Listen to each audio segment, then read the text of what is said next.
c'est Eric qui m'a mis dans une salade de fruits. Ah oui, Hein? j'ai vu. Ah non, t'es pas obligé de prendre ça. Oui, je l'ai vu. J'ai nommé Lys Lomélie que j'ai faite dimanche. C'est vrai que le lien qui m'a semblé le plus évident et à la fois le plus fort pour parler de consommation dans un confessionnal, c'était cette publicité, ces stickers, un peu à l'image des stickers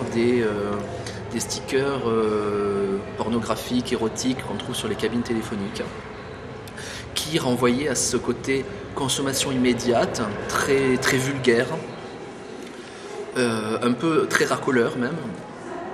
Et du coup, l'image de la cabine téléphonique et à la fois la forme mais aussi la fonction m'a rappelé celle du confessionnal.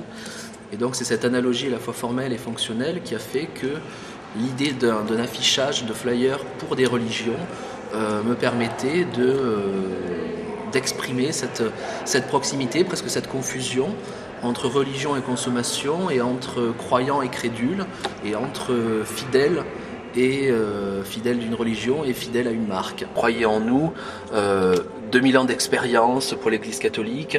Il y a des jeux de mots, par exemple ici, Wanna reach the sky, we won't let you down. Donc il y a des fois vraiment ce second degré qui me permet aussi moi de mettre à distance le projet par rapport à notre réalité. C'est aussi pour ça que c'est en anglais d'une part, parce que le site internet où je suis parti est un site américain. C'est aussi pour mettre une distance par rapport à l'Europe qui me semble est encore assez éloignée de cette conception-là de la religion. Pour les visiteurs de poursuivre l'affichage à leur manière et de réagir, d'interagir avec l'installation avec des post-it qu'ils peuvent remplir, coller, laisser là. Donc ils reprennent un petit peu ce système du flyer et de l'accrochage que j'ai mis en place. Voilà un peu les éléments du projet qui ont fait que cette installation a été faite comme ça. On est un collectif de 5 filles. On a vu se trouver un langage à nous à travers les protubérances qui sont un peu des métaphores de la femme, des boucliers de douceur, de protection. Elle déborde de toute cette culpabilité qui a été déversée là quand on est venu parler de nos péchés, de gourmandise et de vanité. Et puis malgré nous, elle a fini par grossir, déborder du confessionnal et devenue de plus en plus jolie, et on a encore envie d'y céder, quoi. Donc voilà, la pro-tentation, c'est... on est pour la tentation. On est pro-tentation pour cette pro-tu du confessionnal.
À ma chapelle.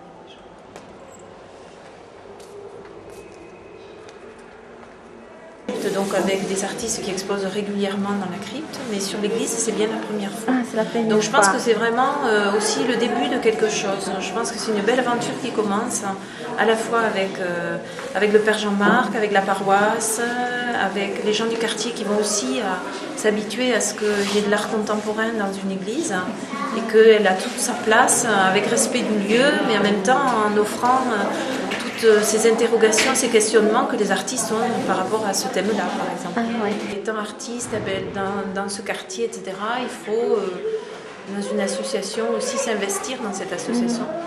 Et je me suis proposée au conseil d'administration, voilà, et comme ça, je me suis engagée un peu plus dans ce travail qui, effectivement, quand on regarde de l'autre côté de la barrière, il y a beaucoup de travail. Oui, ça. Et tu l'as trouvé où? Je l'ai trouvé dans une brocante dans le sud-ouest. Uh-huh. Et quand je trouve des objets comme ça, je me dis, ils ont été abandonnés, oubliés, et c'est quelque part, c'est redonner leur mémoire, hein, et leur redonner vie. Donc il est un peu usé, un peu, je ne sais pas à qui il a appartenu, à quoi il était destiné, et par le rose vif, je lui redonne toute son actualité.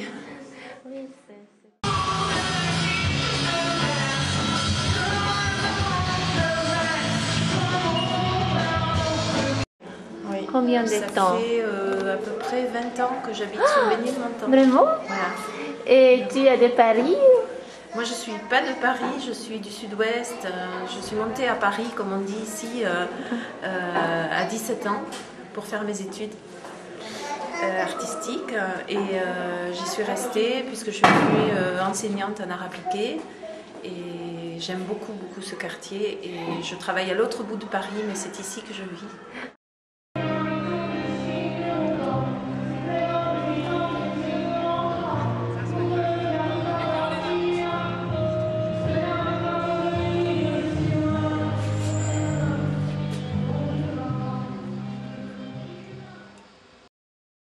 Alors là-haut, c'est donc le Siméon qui s'est isolé tout en haut de l'échafaudage.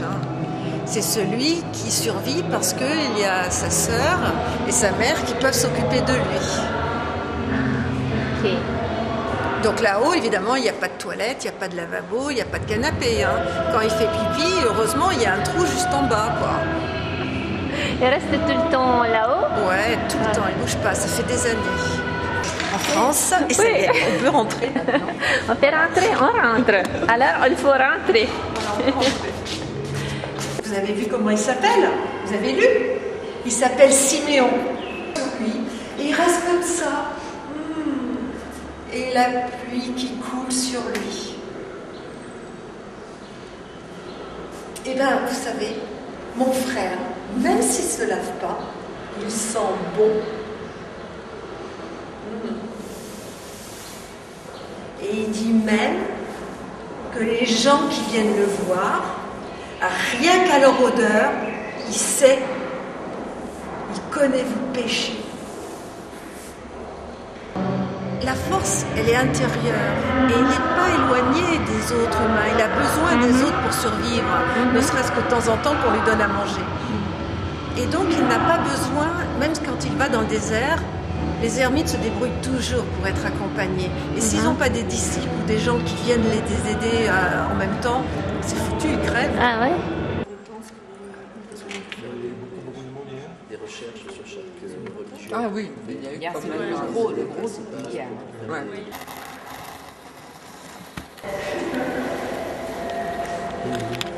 Et je pense que les lumières, les lampes comme ça, la familiarité des objets, en fait, introduit cette douceur-là.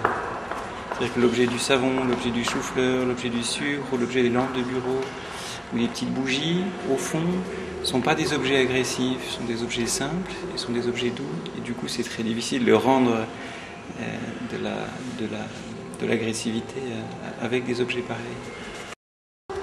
Malgré le fait qu'il n'y a qu'un seul pantalon qui sèche, qu'il n'y a personne dans les rues, qu'il n'y a personne dans les jardins, que c'est comme ça un monde qui est vraiment très désert, avec des chiens qui aboient, ça reste peut-être des chiens au sucre, et ça, peut-être un univers de pâtisserie dans lequel il peut faire bon vivre.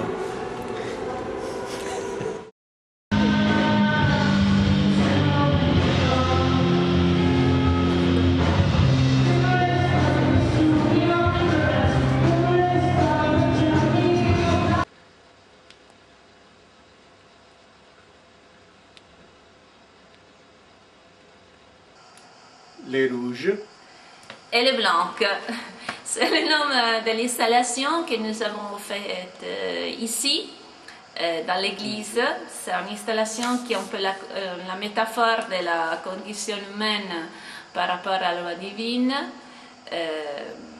Les rouges, ce sont les pétales des roses qui rappellent les jardins du paradis perdu, avec lesquels nous a recouvert le sol de l'installation, ensemble à les pommes de la tentation, parce que ce sont des pommes qui sont marquées avec toutes les tentations humaines. Ce sont les pommes du péché qu'on a déposées après la confession. C'est une installation interactive, même olfative, même visuelle, parce qu'à nous, il y a les vidéos avec l'œil de Dieu qui regarde le monde, qui entre et qui choisit sa tentation. Pas toutes les pommes sont marquées, et quand on trouve une pomme qui n'est pas marquée, on invite les gens à écrire sa tentation, à la déposer, et quelqu'un d'autre qui verra, on prendra cette pomme. Les pommes sont presque 143 et devront terminer à la fin des 4 jours de cette installation. C'est un souvenir de l'installation, mais c'est surtout un souvenir en faisant de participer à l'installation. Nous sommes contents d'avoir participé à la manifestation de Porte Ouverte et d'avoir fait une installation comme ça dans l'église. Et on remercie pour ça Jean-Marc, l'organisation des AAB, Atelier d'artistes Belleville, surtout Loïs.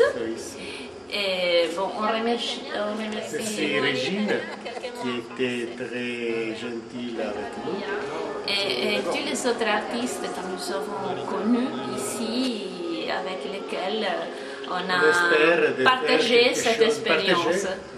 Et qu'on a envie, même en futur, de faire quelque chose ensemble.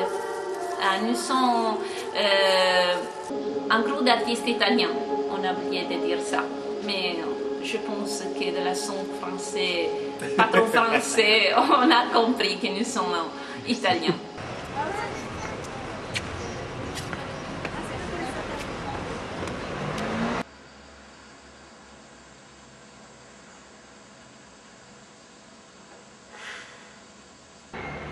Il vento vuol dire movimento e sembrerebbe che nelle mie opere, che non si vedono in questo momento, che è ancora più bello perché per me è molto più difficile parlarne, ci sia del movimento e arrivo a creare il movimento anche nei bassi rilievi, le mie ultime opere, per il momento.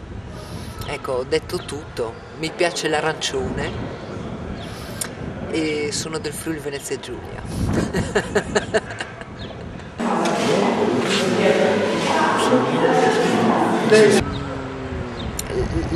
La prima pittura che mi piaceva era la camera di Van Gogh e mi dicevo quando scapperò da casa e avevo 8 anni avrò una cameretta così, perché era tutta un po' in diego, eccetera.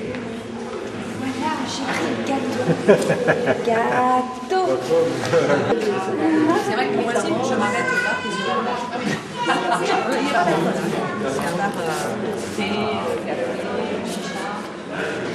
Alors nous avons la verve vers les œuvres. Ça s'appelle Philmorphe. La morphe de Morphée. Tu t'appelles? Les formes, je m'appelle Kat Caso. Présenter la transparence, le côté cristallin, l'acre du fond de l'eau parce que le point de départ c'est l'algue.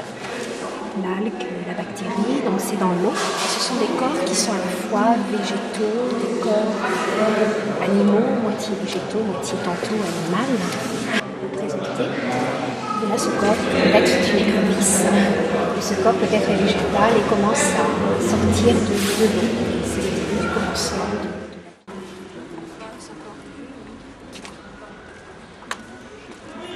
là, on m'a demandé, vous faites quoi comme vous? J'ai demandé.